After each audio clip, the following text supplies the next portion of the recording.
Motorcyclists bothered a woman at a gas station, not knowing that she is Jason Statham's mother. The Statham mansion gleamed under the Californian morning sun, its mirrored windows reflecting the cloudless Los Angeles sky.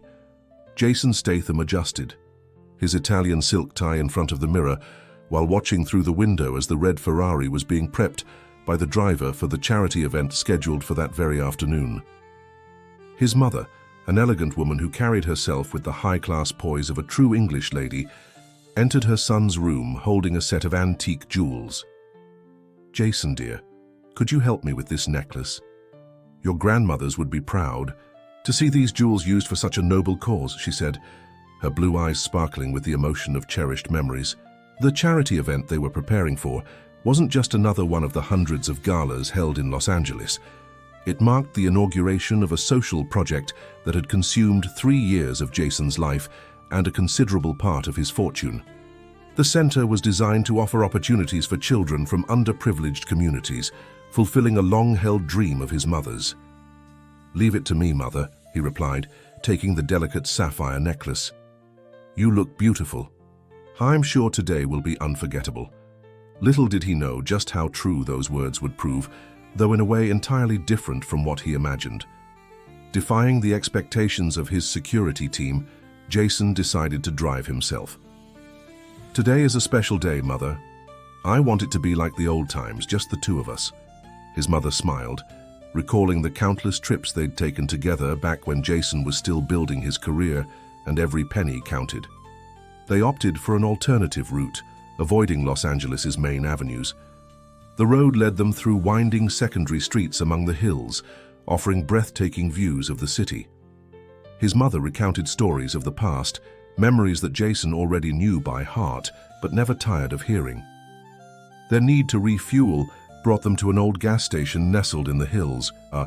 The place seemed frozen in time, with its vintage pumps and a small convenience store that looked like a set from a 1950s movie.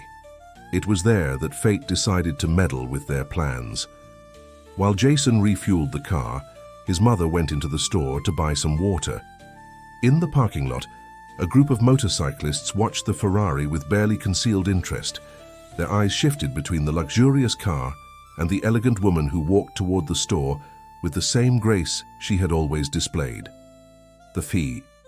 Leader of the group, a burly man with tattoos covering the arms exposed by his sleeveless jacket, whispered something to his companions, provoking mocking laughter. Jason, trained by years of experience in assessing risky situations both on screen and in real life, sensed the rising tension. Inside the store, as his mother was selecting a few bottles of water, she heard the bell above the door ring. Reflected, in the glass of a refrigerator, she saw 3 of the motorcyclists enter. Their heavy boots echoed on the old ceramic floor, a sound that struck an oddly threatening note in the store's quiet. "What a coincidence to find such a refined lady in this backwater," one of them said, his voice dripping with sarcasm. "It must be our lucky day, boys." Maintaining her composure, years of social experience had taught her to control her emotions. Jason's mother moved to the cashier, fully aware of the lingering stares. The young attendant, scarcely more than a teenager, looked as uncomfortable as she did. Then one of the motorcyclists moved closer, invading her personal space.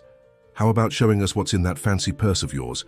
I bet a lady like you carries some interesting things." Her heart raced, but her voice remained firm. "Gentlemen, please keep your distance."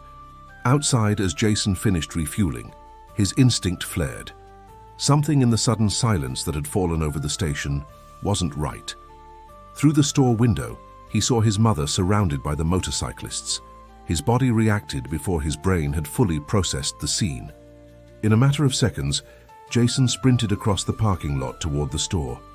Years of martial arts training and choreographed fight scenes for the movies had become second nature to him, and every step was calculated with pinpoint precision. "Gentlemen," his voice resonated through the store, calm yet filled with authority, "I believe you're frightening my mother." The motorcyclists turned, surprised by the interruption. Recognition flickered across their faces. Some hesitated upon realizing the celebrity before them, while others seemed even more incensed by the unexpected challenge. Well, if it isn't the great action hero himself, sneered the leader, introducing himself as Snake. Come to show off your movie moves in real life? Jason stood firm between the men and his mother, his eyes scanning for any potential threat. There's no need for this. We can all go our separate ways peacefully. Snake chuckled harshly. But what if we don't want that? What if we'd prefer a little entertainment? It was at that moment that Jason's mother demonstrated the strength he had always admired in her. Stepping forward, she faced the men with the dignity that had defined her life. You can choose to be better than this, she said, her voice a blend of compassion and resolve. Violence only begets more violence. Her words seemed to strike a chord with one of the younger motorcyclists, who took a step back, clearly uncomfortable. Yet Snake was unwilling to relent. How touching, he mocked. But you know, what I love about cars like that Ferrari of yours, they're perfect for racing. Jason immediately grasped where this was heading. Are you challenging me to a race? Exactly, Snake replied with a smile that revealed a gold tooth. You and your luxury ride against my Harley on these hillside roads. If you win, we'll vanish and never bother you again. But if I win, he paused dramatically, you hand over the car and its keys. Jason's mother grasped his arm. Jason, you don't need to do this. Let's just leave. But Jason knew all too well that backing down now would make them permanent targets. Moreover, there was something at stake here, something beyond the car or pride. I accept, he said, but on one condition, my mother goes to a safe place first. Snake nodded. Jake, he called to the younger motorcyclist who had stepped back earlier. Take the lady to Claire's cafe at the top of the hill. She can wait there. His mother protested, but Jason reassured her, Trust me, mother, I'll meet you there soon. After his mother departed with young Jake, Snake laid out the rules. A race to the abandoned lookout, 3 kilometers uphill, passing the old mining road. The first to cross the finish line would be declared the winner. While the other motorcyclists took positions along the route to ensure no cheating, Jason climbed into the Ferrari, his mind already mapping every curve on that road. This was not merely a race. It was a test of determination, skill, and above all, principles. Snake revved his Harley, the engine roaring like thunder. Beside him, the Ferrari waited silently, its red paint reflecting the afternoon sun. One of the motorcyclists positioned himself between the two vehicles, arms raised. Ready, he shouted as the tension thickened in the air. Set. The sound of tires screeching on asphalt echoed through the hills, marking the start of a race that would change far more than just the fate of a luxury car. It was a clash between two worlds, two philosophies of life, and at the center of it all stood a son determined to protect not only his mother, but also the values she had instilled in him. The roar of engines filled the hills as the Ferrari and the Harley fought for every inch on the winding road. Jason maintained absolute control of the car, his years of action scenes proving invaluable in real life. The abandoned mining road snaked along the hillside, presenting a unique challenge for both vehicles. Snake showcased impressive skill on his bike, leveraging its agility to gain an edge on the tightest curves. The Californian afternoon sun cast deceptive shadows through the trees, creating a play of light and dark that made each turn a new challenge. Meanwhile, at the cafe atop the hill, Jason's mother waited anxiously, her hands tightly gripping a teacup she had barely sipped from. Young Jake, the motorcyclist who had accompanied her, stayed silent, occasionally glancing out the window with worry. You're not like them, are you? She asked softly, studying the young man who couldn't have been more than 25. Jake hesitated before replying, No, ma'am. Sometimes people end up following the wrong path without even realizing how they got there. Back on the road, Jason faced a critical moment, a particularly treacherous curve, locally known as the Curve of Destiny for its notorious accidents, approached rapidly. Snake, a few meters ahead, pushed his speed even further, his bike dangerously leaning. Jason knew this was the decisive moment. While Snake bet everything on speed, Jason opted for a more strategic approach. Years of performing chase scenes had taught him that victory sometimes comes not from sheer force, but from precision and perfect timing. The curve loomed large. Snake, confident in his lead, entered it at high speed. Jason, however, eased off slightly, positioning the Ferrari perfectly for the curve's exit. That was when Snake's experience proved insufficient. His bike began to skid perilously on the curve. Jason's heart pounded as he watched Snake's bike slide toward the edge of the road. For a moment it seemed as though all the air was sucked out of the world. With a swift, precise maneuver, Jason steered the Ferrari to create a barrier between the bike and the precipice, giving Snake a chance to regain control. Snake managed barely to stabilize his Harley, but that moment of hesitation cost him the lead. Jason seized the opportunity to overtake him, maintaining perfect control of the Ferrari. Snake quickly realized that his adversary had chosen to help him rather than exploit his advantage aggressively. The final stretch of the race was intense, with both vehicles neck and neck. The abandoned lookout came into view, its outline stark against the afternoon sky. Dust billowed around the vehicles, forming a golden curtain under the sun and turning the scene almost cinematic. At the cafe, the sound of approaching engines had everyone rushing to the windows. Jason's mother rose, her hands clasped in silent prayer, while Jake beside her appeared equally tense. With one final burst of speed, the Ferrari crossed the makeshift finish line just half a car length ahead of the Harley. Victory was Jason's, yet something far more significant than a mere contest had unfolded on that road. Snake switched off his bike and removed his helmet, his face smeared with dust and sweat. For a few moments, silence reigned, broken only by the sound of other motorcyclists arriving. Jason stepped out of the Ferrari and walked towards Snake, extending his hand in a gesture of respect. The leader of the bikers looked at the outstretched hand, then toward the spot where Jason had prevented his bike from plunging off the cliff. "You could have let me fall," Snake said, his voice carrying a different tone now. "Why didn't you do that?" "Because some things are more important than winning," Jason replied, still extending his hand. "And because I believe you'd do the same if you were in my place." As the sun began to set, Snake finally shook Jason's hand. The moment carried a weight far beyond a mere acknowledgement of defeat. It was a silent admission that something had changed on that dusty road. "You are nothing like what I expected," Snake admitted, an ironic smile forming on his weathered face. "I thought you'd be just another arrogant rich kid showing off your fancy car." Before Jason could respond, the rumble of several motorcycles signaled the arrival of a new group. Ahead of them stood a man whom Snake clearly recognized, his posture shifting instantly. "Marcus," Snake murmured, a mix of respect and apprehension in his tone. The newcomer was Marcus "Thunder" Thompson, president of the most respected motorcyclist club in the region, a club known not only for its charitable deeds, but also for upholding a strict code of conduct among local bikers. "I received an interesting call today," Marcus said, dismounting his custom bike. "Something about some members causing trouble at a gas station." Snake and his companions exchanged uneasy glances. Jake, who had returned with the other motorcyclists, stepped forward. "It was me who called, sir," the young man admitted. "After seeing how they treated the lady, I couldn't just let it go." Marcus nodded in approval at Jake before turning back to Snake. "This isn't what we stand for. It never was, and it never will be." Back at the cafe, Jason's mother observed the unfolding scene. Ignoring the protests of Jake and the staff, she decided to join the group. Her presence brought a respectful silence over the motorcyclists. "If you'll allow me," she began, her voice soft yet resolute.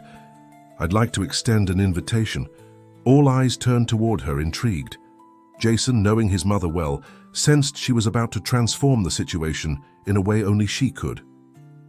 "Today marks the inauguration of a community center," she continued, "a place where people from all walks of life are welcome. Perhaps you could join us?" The suggestion caught everyone by surprise. Marcus was the first to smile, recognizing the wisdom behind the invitation.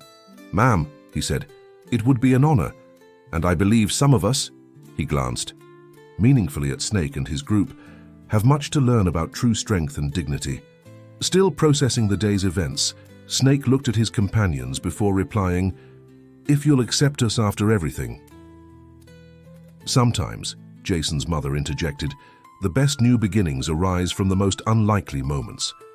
Jason watched in admiration as his mother transformed a moment of conflict into an opportunity for unity. It was a lesson he had learned from her over the years. True strength isn't about dominating others, but about finding ways to lift everyone up. The sun was nearly gone when the unlikely group prepared to head to the event. Jason, in his Ferrari, and now again accompanied by his mother, led a procession of motorcycles along the winding road back to the city. "You never cease to amaze me, Mother," Jason commented, a proud smile lighting his face. "Life is too short to hold grudges, dear," she replied, adjusting the sapphire necklace. "And sometimes people just need a chance to show their best." As they drove back to Los Angeles, the sky was painted in shades of gold and purple, creating a scene as cinematic as the day itself. In the rearview mirror, Jason could see an impressive line of motorcycles following them, each one carrying someone who, just hours earlier, had been a stranger or even an adversary. The community center's hall glowed under the nightlights, its modern facade standing in stark contrast to the neighborhood's traditional architecture. Dozens of luxury cars filled the parking lot when the unlikely cortege arrived, a red Ferrari followed by an impressive procession of motorcycles. Guests inside could hardly hide their surprise as they saw Jason Statham step out of the Ferrari and begin welcoming the motorcyclists like old friends. His mother, exuding the grace that had always defined her, made sure to personally introduce each of the newcomers to the other guests. "Ladies and gentlemen," she began in an impromptu speech, her voice as elegant as ever, "today we celebrate not only the inauguration of this center, but also the living proof that the greatest transformations arise from the most unexpected encounters."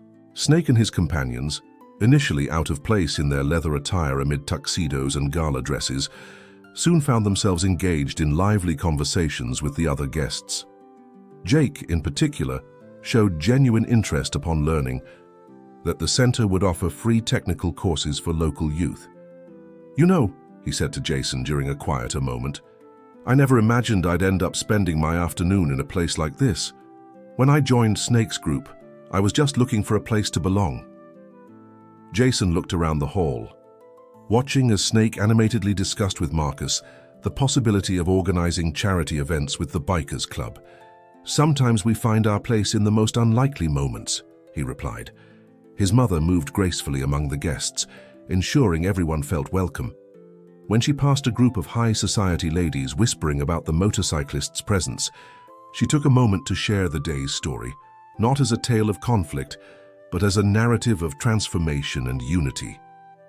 "My son always told me that appearances can be deceiving," she remarked with a gentle smile. "Today we witnessed that truth." As the night progressed, the initial barriers melted away. The motorcyclists, who had represented a threat just hours earlier, now offered to help organize future events at the center.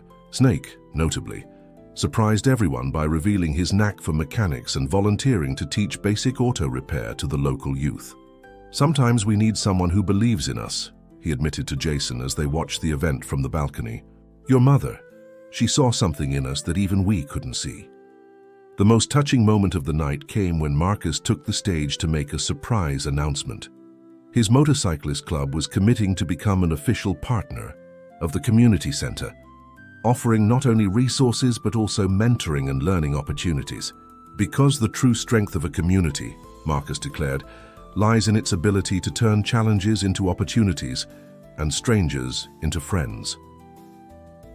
When the night drew to a close, Jason found his mother sitting quietly in a corner of the hall, watching the scene with eyes glistening with emotion. "You know, Jason," she said softly as he joined her, "when we left home this morning, I thought it would be just another event. But look at what happened. Sometimes the best moments of our lives are born from the most unexpected challenges." Jason smiled, recalling every moment of that extraordinary day, from the initial tension at the gas station to the high-stakes race in the hills, and now this celebration of unity and transformation. "You always said that everyone deserves a second chance," he replied, tenderly holding his mother's hand. Outside, the red Ferrari and the motorcycles sat side by side, a silent testament to how differences can transform into bridges of understanding. The Californian night was studded with stars, as if the sky itself wished to celebrate that transformative moment. The community center, born from a dream to make a difference in people's lives, had grown into something even greater, a living testament to how respect, understanding, and the willingness to look beyond appearances can transform not just a day, but an entire community. "This is just the beginning," Jason's mother whispered, her gaze lost in the illuminated Los Angeles horizon. And she was right. This extraordinary day had planted seeds of change that would continue to bloom for a long time.